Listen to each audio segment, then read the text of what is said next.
नहमदुहु व नसल्ली अला रसूलिल करीम बिस्मिल्लाहिर रहमानिर रहीम रब्बि इश्रह ली सदरी व यस्सिर ली अमरी वहलुल उक़दतम मिन लिसानी यफ़क़हू क़ौली सदक़ल्लाहुल अज़ीम।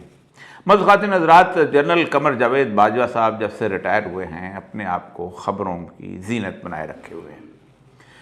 कुछ सहाफ़ी हैं जो उनसे इंटरव्यू लेते हैं, फिर उसके बाद वो इंटरव्यू नशर होते हैं, फिर कुछ और सहाफ़ियों को वो फ़ोन करके कहते हैं कि ये इंटरव्यू मैंने नहीं दिया।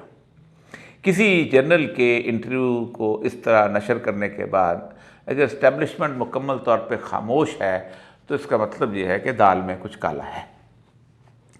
ऐसे लोगों के बारे में जनरल साहब जो हैं किसी तौर पर खड़े होकर क्यों नहीं कहते कि मैंने ऐसा इंटरव्यू दिया नहीं है।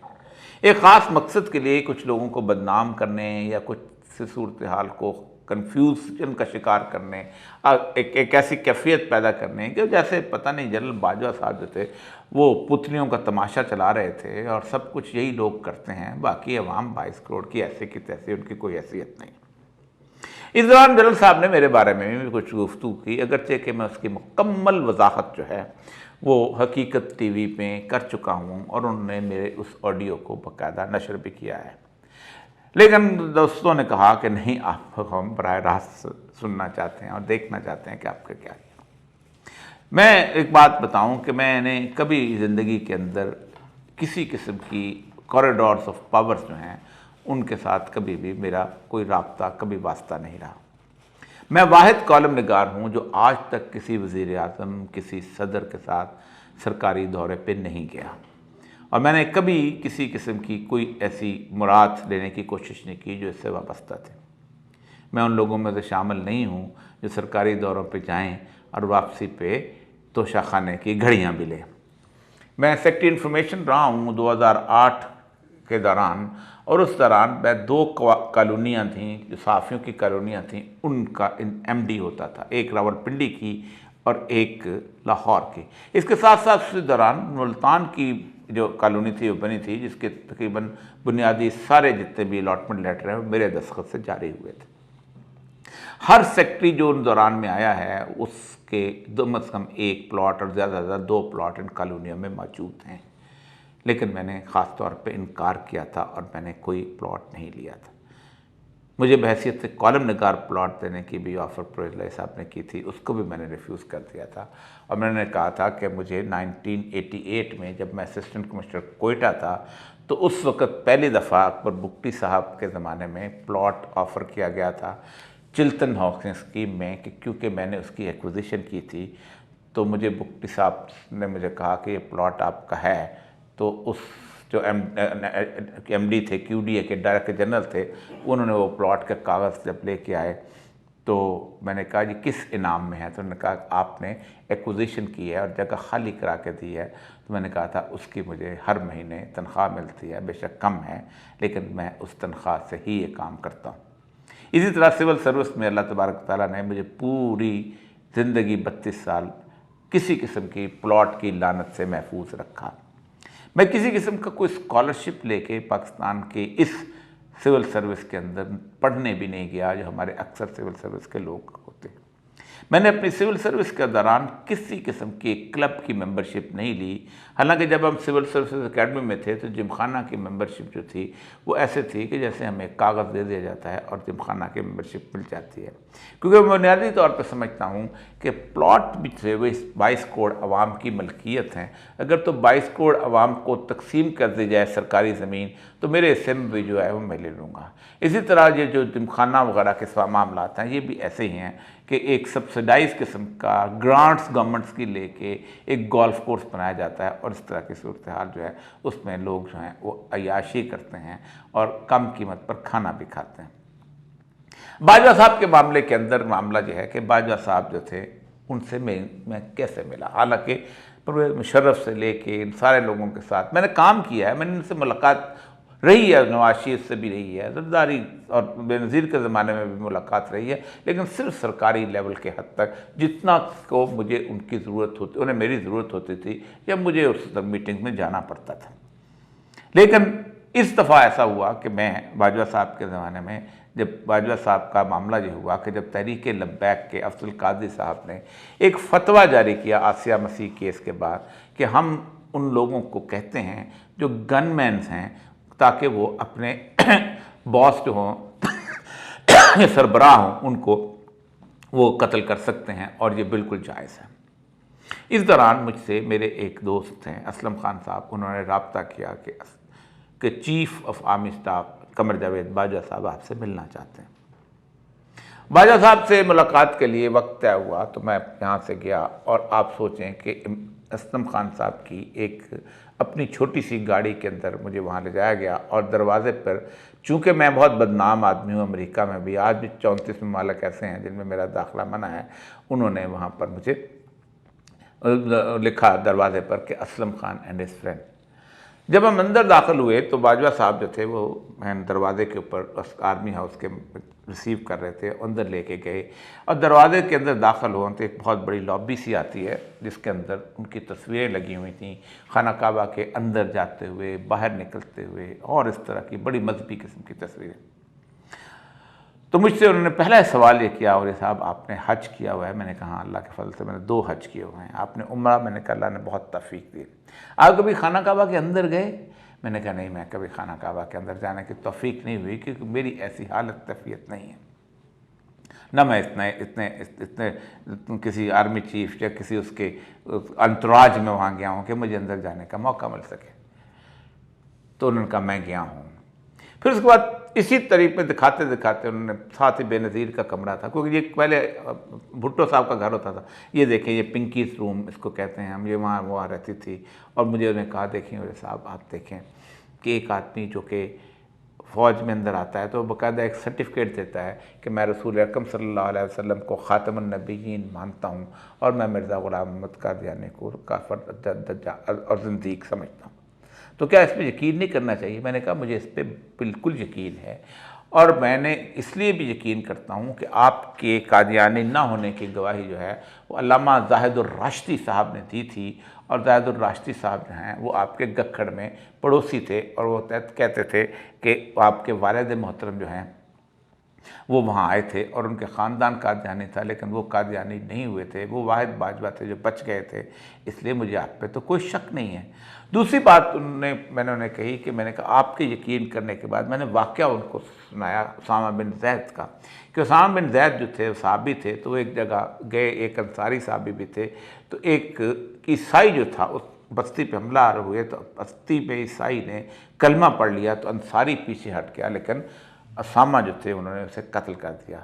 तो रसूल अकरम सल्लल्लाहु अलैहि वसल्लम ने पूछा उसामा तुमने क्यों कत्ल किया?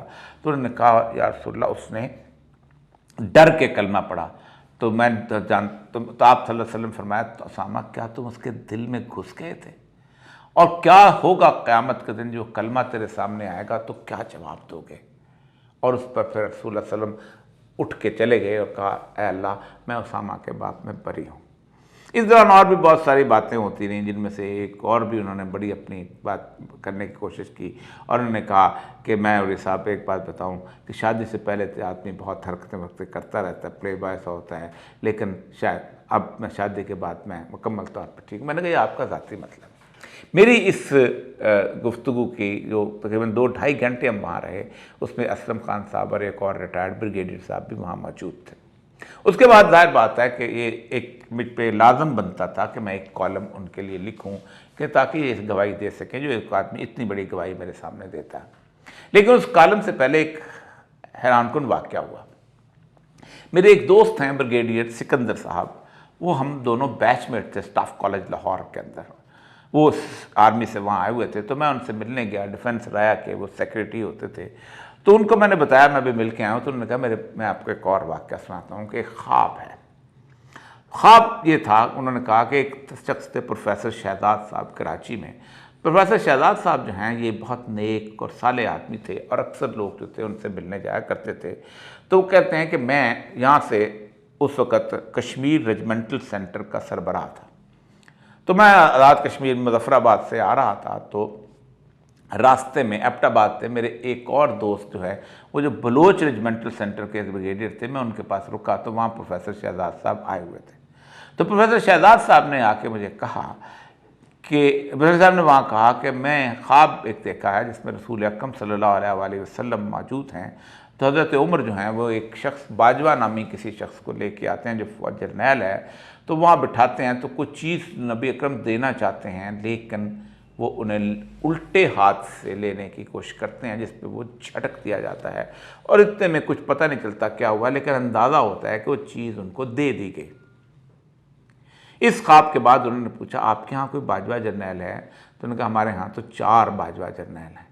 تو پھر انہوں نے چاروں کی وہ جو ہے وہ تصویریں دکھائیں، تو پھر انہوں نے پوچھا کہ قد ود سے بتاؤ، تو باجوہ صاحب کے قد سے انہیں اندازہ ہوا کہ یہ جرنیل ہے۔ ان بریگیڈیئر صاحب نے اپنے دوست سے کہا کہ جب باجوہ صاحب قمر جاوید باجوہ صاحب جب کراچی ہیں تو ملاقات بھی کروا دیجیے گا شہزاد صاحب سے۔ تو ایک دفعہ کراچی گئے تو ان کی ملاقات جب کرائی گئی تو انہوں نے کہا آپ کیا اندازہ لگاتے ہیں؟ روایت صاحب نے کہا کہ میرا اندازہ ہے کہ شاید آپ کو تکوین میں اللہ کی طرف سے شاید فیصلہ ہوا ہے کہ یہ جو جرنیل آپ چیف آف آرمی اسٹاف بن جائیں گے، لیکن یہ بڑی محتاط والی صورتحال ہوگی۔ اس کے بعد پروفیسر شہزاد صاحب کو اٹھا لیا گیا اور اتنا مارا گیا کہ وہ بیچارے ملک چھوڑ گئے۔ یہ خواب بڑی عجیب و غریب سی چیز ہے۔ اس خواب کے بعد کیونکہ میں نے صرف یہ خواب لکھا تھا کالم میں، اس کے بعد اور کوئی بات نہیں کی تھی، لیکن اہل نظر 2 حصوں میں بٹے ہوئے تھے۔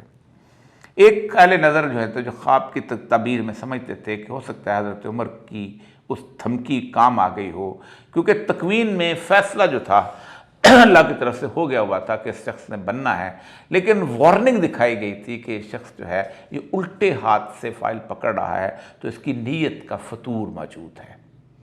کوئی بھی اس وقت پاکستان کے اندر جو بھی خواب کی تعبیر جاننے والا عالم دین ہے، اس کے سامنے بیان کرو تو اس نے کیوں کانپ جاتا ہے کہ یہ کیا ہونے والا تھا۔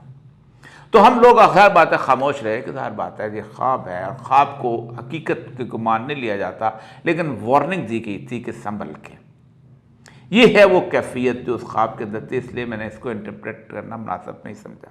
عموماً لوگ سمجھتے ہیں کہ رسول اکرم صلی اللہ علیہ وسلم کے سارے خواب بشارت کے ہوتے ہیں، ایسا نہیں ہوتا، وارننگ کے خواب بھی ہوتے ہیں، اور یقیناً وہ وارننگ جو ہے آج صحیح ثابت ہوئی، اور ہم اندازہ ہو گیا کہ وہ لیفٹ ہینڈ، کیونکہ اسلام میں 2 ہی طریقے بتائے رہے ہوئے کہ اصحاب الیمین سیدھے ہاتھ والے اور اصحاب الشمال بائیں ہاتھ والے، ان دونوں کو، اور شمال وہ ہوتے ہیں بائیں ہاتھ والے وہ کہ جن کے بارے میں اللہ تبارک و تعالیٰ نے باقاعدہ جہنم کی بشارت، اصحاب الشمال فی سموم حمیم ظل مہیہمون لا بارد ولا کریم، پورے قرآن کے اندر بائیں ہاتھ والوں کی باقاعدہ نشانیاں بتائی گئیں۔ اس کے بعد ایک کالم چھپ گیا، کالم کے بعد وہ معاملہ بھی دفعہ دفعہ ہو گیا۔ اس دوران باجوہ صاحب نے خاص طور پہ مجھے اپنے بیٹے کی شادی پہ بلایا، اور وہ میری ایک ملاقات ان کے ساتھ ہے۔ پھر دوسری ملاقات باجوہ صاحب کے ساتھ میری جو ہے ملاقات نہیں ہے، بلکہ وہ ایک میں نے ان کو اپنے بیٹی کی شادی پہ بلایا، وہ نہ آ سکے، لیکن انہوں نے اپنے کچھ لوگوں کو بھیجا، جس میں انہوں نے مجھے ایک کٹلی سیٹ میری بیٹی کے لیے اور ایک 25,000 روپے کی سلامی دی تھی۔ یہ ٹوٹل میرا ملاقات ہیں۔ اس کے بعد آخری دفعہ جب میرا باجوہ صاحب سے رابطہ ہوا وہ صرف ایک تھا۔ جس وقت آخری زمانے میں تحریک لبیک پاکستان پہ پابندی لگی، تو اس تحریک لبیک پاکستان پہ پابندی کے دوران تحریک لبیک بھی چاہتی تھی کہ کسی نہ کسی طریقے سے ان کی ایک عمران خان کے ساتھ صلح صفائی ہو جائے، اور میں ان کے دھرنے پہ بھی گیا تھا، انہوں نے کہا تھا۔ خود عمران خان صاحب چاہتے تھے کہ کہیں نہ کہیں کوئی صورتحال ایسی بن جائے کہ تحریک لبیک جو ہے وہ اپنے جلوس نہ نکالے۔ اس دوران میں خاص طور پہ سعد رضوی سے 2 دفعہ اپنے ہی وسائل سے توسط سے میں اس کو جیل میں بھی ملا تھا، جبکہ کوئی اس کو جیل میں نہیں ملتا تھا۔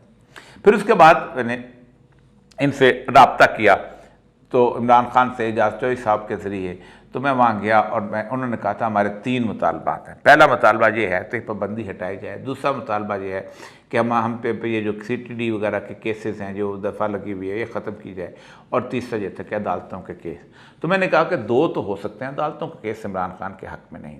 رات کو 1 بجے میں وہاں سے ملتان روڈ سے نکلا، اور اس کے بعد ہم نے عمران خان صاحب کو میسج دیا، لیکن اس کے بعد ہوا یہ کہ اگلے دن یہ صورتحال نہ بن سکی، کیونکہ وہ چاہتے تھے کہ جمعے سے پہلے یہ معاملہ طے ہو جائے، لیکن خان صاحب کو میں اس وقت اس بات میں پڑھنا نہیں چاہتا کہ کون لوگ بیچ میں آئے اور کنہوں نے کہا تحریک لبیک کو آپ نکلو، اور پھر اس کے بعد جا کے انہوں نے جہاں داتا صاحب پہ اپنا موبائل بند کر دیا، لیکن وہ نکلتے گئے، اور نکلتے ان کے اوپر باقاعدہ फायरिंग हुई और फिर वो चनाब के दरिया के पास जाके बैठ गए।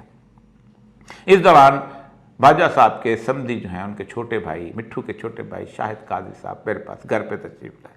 उनके साथ एक दो और साहब भी थे और उन्होंने कहा हालात बहुत ख़राब हैं और उस वक़्त एक बहुत बड़ी सूरत हाल बन सकती है और फ़ौज और तरीक़े लब्बैक की कशमकश आपस में हो जाएगी, तो आप जो है वो बाजवा साहब से बात कर लें।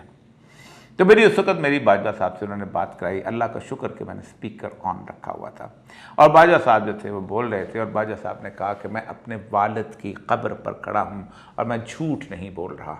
अब मुझे पता चला कि वालिद की कब्र जो गखड़ में है यहाँ, तो वहाँ पर खड़े थे और उन्होंने बहुत सारी बातें करते करते करते आखिर में कहा कि हालात इस तरह के हो चुके हुए हैं कि इस वक्त चनाब में ये तहरीक लब्बैक के जो लोग बैठे हैं उसमें 200 लोग जो हैं ये राना सनाउल्लाह ने वहाँ भेजे हैं और वो चाहते हैं कि बाजवा कादियानी के नारे लगाए जाएँ और उनको जाके आगे इस पूरी मूवमेंट को मेरे खिलाफ कर लिया जाए बजाय इस इमरान खान के साथ कुछ करें।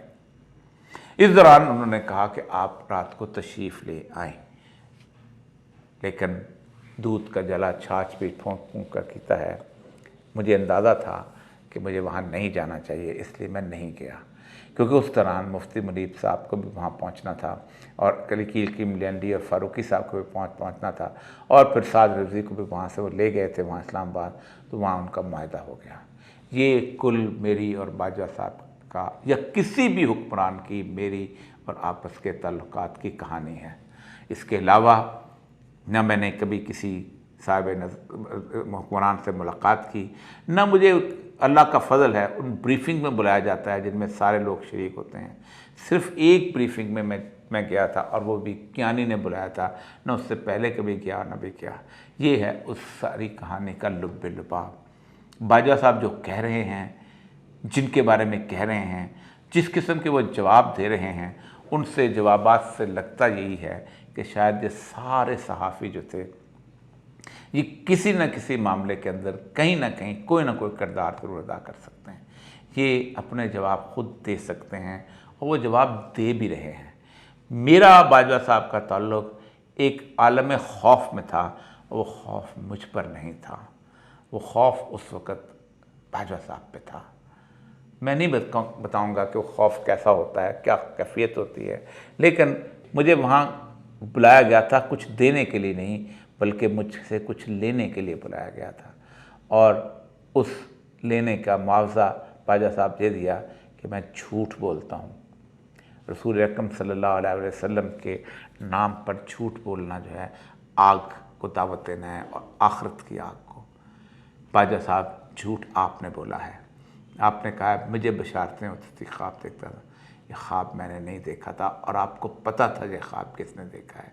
उन प्रोफेसर का नाम भी पता था और आप मुलाकात भी कर चुके हुए थे। बहरहाल ये वजाहत इसलिए ज़रूरी थी कि लोगों को शायद उस ऑडियो वजाहत का पसंद नहीं आ रही थी। दुआ करता हूँ अल्लाह तबारक व तआला हम सबको सच बोलने की तौफीक अता फरमाए। व आखिर दावाना अल्हम्दुलिल्लाहि रब्बिल आलमीन।